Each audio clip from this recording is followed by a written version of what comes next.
Hi, this is Jem from Under the Olive Tree. I just wanted to show you two new products that I've just added to the website.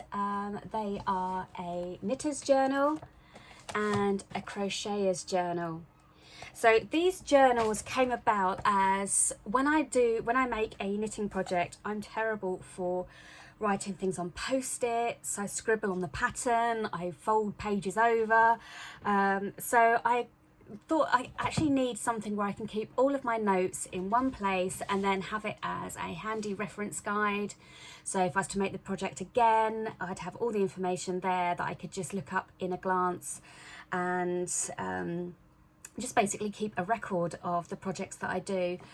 So the Knitter's Journal was born. So as it says in the title, it's a comprehensive planner and tracker for all of your knitting projects, and there is a section on yarn show visits as well. So if you like going to yarn shows or events, there's a section at the back where you can record all the details for those. So I just thought I'd quickly take you through what's included in the Knitter's Journal.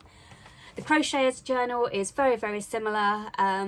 Pretty much includes everything that the Knitter's Journal does, except obviously where there's mention of needles, there's hooks, and the abbreviations are different, etc. But essentially everything you see in here is also applicable to the crochet version. So in here there is, let's have a little look.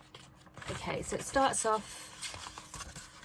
So you've got a table of contents here. There's space for 40 projects, so you can write your project name on here. Then you've got a reference to what page it's on. And then you've got some yarn weights and gauge information, project fibre properties, common abbreviations. And then it starts with a section called Project Wish List. So this is, if you come across a pattern on Ravelry or in a magazine or in a book, you can make a note of the pattern that you want to make. So you can record all of the key information in one place, such as the designer, the project name, what yarn it uses, anything that you need to buy especially for the pattern. So you've got all of the key information here in one place. So there's a couple of pages for your project wish list, and then we get into the bulk of the book, which is my projects.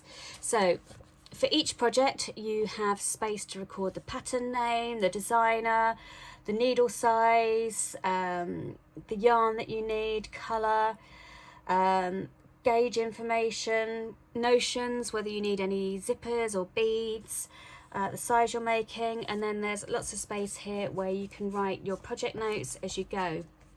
And then at the end, it's my favourite bit, you can give your project a star rating. So there's 5 stars there. You can colour in however many stars you feel your project deserves.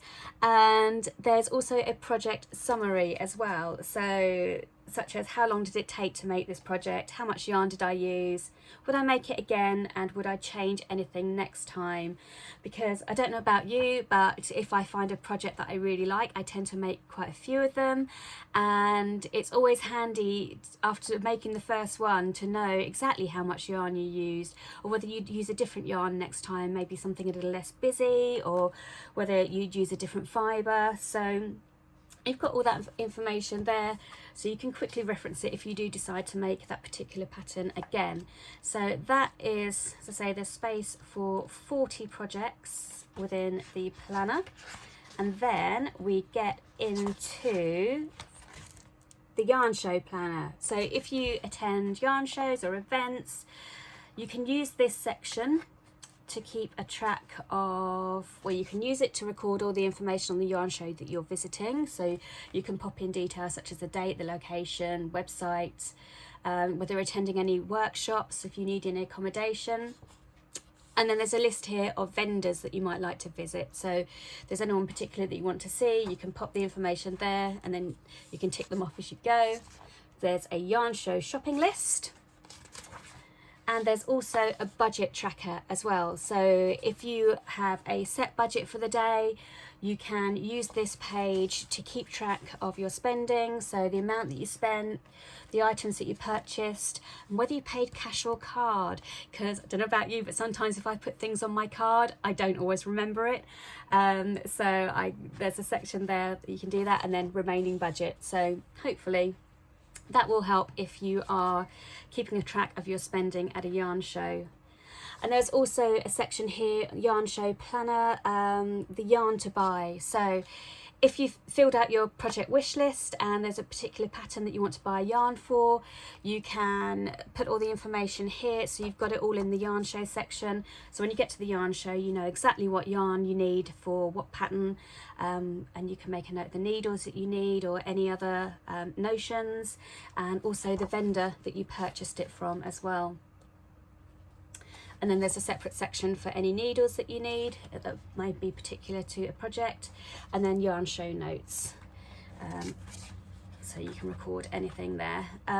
So there's space, I think, for about 5 or 6 different yarn shows. And then we get to the yarn shop planner. So if you're planning a holiday or a road trip and you want to take in some yarn shows on your travels, you can use this section to make a note of any yarn shops that you might like to visit on your way. So you can record the yarn shop name, their address, telephone number, and also if there's anything in particular that you might like to buy from that yarn shop. So that's that section. And then at the end you've got some graph paper, so if you want to chart out some colour work designs, or if you just want to do some knitting charts, you've got some chart paper there that you can use for that.